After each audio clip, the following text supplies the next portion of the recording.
This is not financial advice, not legal advice, for entertainment, educational purposes only, and anything I say is my opinion. Please don't make any financial decision based on anything I say in these videos. That being said, hit the like button, subscribe button, all that YouTube algorithm stuff so you get the videos I put them out. See that I'm thinking, see, I'm analyzing that data. But like I tell every day, the data they release us is false. It many gives a false narrative of the market so we can make bad trading decisions. Listen, a Wells Fargo executive named Brian Davey targeted the most vulnerable people who were clients of Wells Fargo.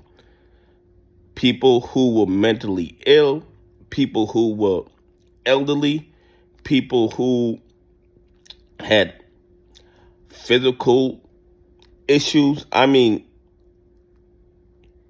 he looked at people's accounts, he investigated them, he researched them, and if he felt that they had cognitive issues or they were elderly or they were disabled, that's how he chose his targets. And what he did was he stole like $1.2 million from these individuals. He went in their accounts, he withdrew money, he forged documents. There was even one person who had mental issues, probably like Alzheimer's, and they tried to give their relatives custody of the account. And he had them sign the paperwork and never added it to the account so he could keep stealing from these vulnerable individuals. Okay, from one woman alone, he stole $566,000 with unauthorized cash withdrawals, money transfers, cash as checks, you name it, he did it.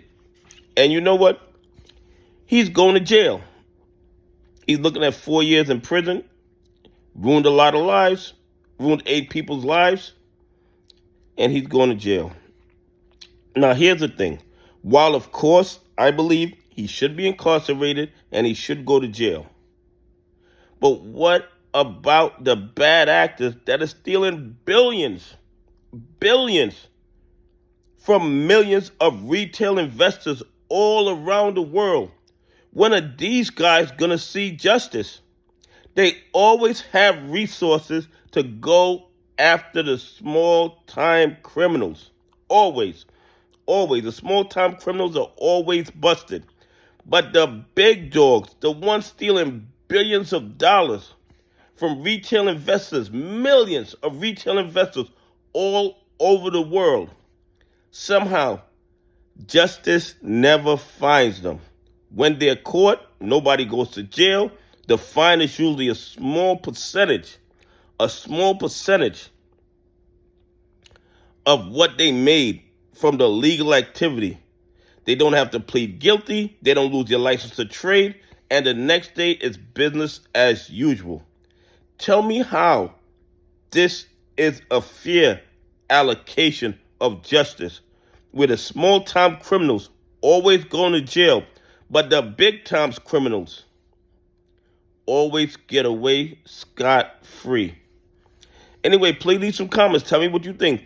Do you think that the amount of resources they use to go after this small-time criminal, they could use less resources going after the bigger criminals because their crimes are obvious and the evidence is overwhelming? Anyway, have a great day. God bless, and I appreciate y'all on this journey with me.